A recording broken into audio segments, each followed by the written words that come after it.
అండమాన్ నికోబార్ దీవులు అనగానే మన ఇండియన్స్కు ఎప్పుడు క్యూరియాసిటీనే. ఎందుకంటే అక్కడ జైలు గురించి ఎప్పుడు మాట్లాడుకుంటూనే ఉంటారు. ఇప్పుడు ఈ సిరీస్ కూడా అలాంటి క్యూరియాసిటీని పెంచుతుంది.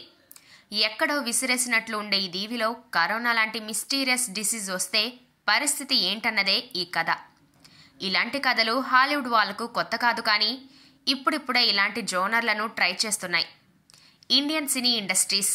ఇక కాలపాని కథ విషయానికి వస్తే కథ 2027 చుట్టూ తిరుగుతూ ఉంటుంది. అక్కడ నీళ్లు పొల్యూట్ అయ్యి ఓ విచిత్రమైన వ్యాధి వ్యాపిస్తుంది. 11 మంది ఆసుపత్రిలో చేరుతారు. అదే ఆసుపత్రిలో డాక్టర్ సౌదామిని అలియాస్ మోనా సింగ్ పనిచేస్తూ ఉంటుంది. హాస్పిటల్లో చేరిన పేషెంట్స్కు నల్లని మచ్చలు ఏర్పడటం తగ్గుతుంది అనుకునేలోపే మళ్ళీ తిరగబెట్టడం, ఆ వ్యాధితోనే చనిపోతుంటారు. తొలుత సౌదామిని ఏదో వైరస్ అని భావిస్తూ ఉంటుంది. దానికి సంబంధించిన పరిశోధనలు చేస్తుండగా అది 1989లో ఇదే రకమైన వైరస్ వచ్చినట్లు తేలుతుంది. చివరకు ఒక ప్రదేశంలోని వ్యక్తులకు వైరస్ సోకుతుందని తెలిసి అక్కడకు వెళుతుంది. అప్పుడు కానీ అసలు విషయం తెలీదు. ఆ వైరస్ ఏంటో కనిపెట్టి అది వేగంగా వ్యాపిస్తుందని తెలుసుకుంటుంది. అంతలోనే డాక్టర్ సౌదామిని చనిపోతుంది. ఆ తర్వాత జరిగే న్యూ ఇయర్ వేడుకలు జరుగుతున్న నేపథ్యంలో ఈ వైరస్ ఫాస్ట్గా వ్యాప్తి చెందుతుందని తెలిసి అన్ని రవాణా మార్గాలను మూసేస్తారు అధికారులు.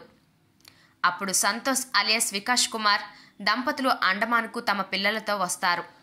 ఆ తర్వాత ఏం జరిగింది, ఇంతకు ఆ వైరస్ ఏంటి, దాన్ని అంతమొందిస్తారా అనేది మిగిలిన కథ. నెట్ఫ్లిక్స్లో చూసేయండి. కరోనా సమయంలో ఎదుర్కొన్న పరిస్థితులు ఇందులో కళ్లకు కట్టినట్లు కనిపిస్తాయి. చాలా ఇంట్రెస్టింగ్గా, ఎమోషనల్ డ్రామా అని చెప్పొచ్చు. కాస్త స్లో నెరేషన్ ఉన్నప్పటికీ ఒకసారి వాచ్ చేయడం మొదలు పెడితే నెక్స్ట్ ఏం జరుగుతుంది అన్న క్యూరియాసిటీ బిల్డ్ అవుతూనే ఉంటుంది. ఈ డిసీజ్ ఏంటి, ఎలా చనిపోతున్నారు అని ఫైండ్ అవుట్ చేసే సన్నివేశాలు చాలా ఆసక్తికరంగా ఉంటాయి. అయితే కొన్ని ప్రశ్నలను హోల్డ్ చేశారు. మిగిలినవి సీజన్ 2లో చూపించనున్నారు. తెలుగులో కూడా అవైలబుల్గా ఉంది. ఇంకెందుకు ఆలస్యం, చూసేయండి.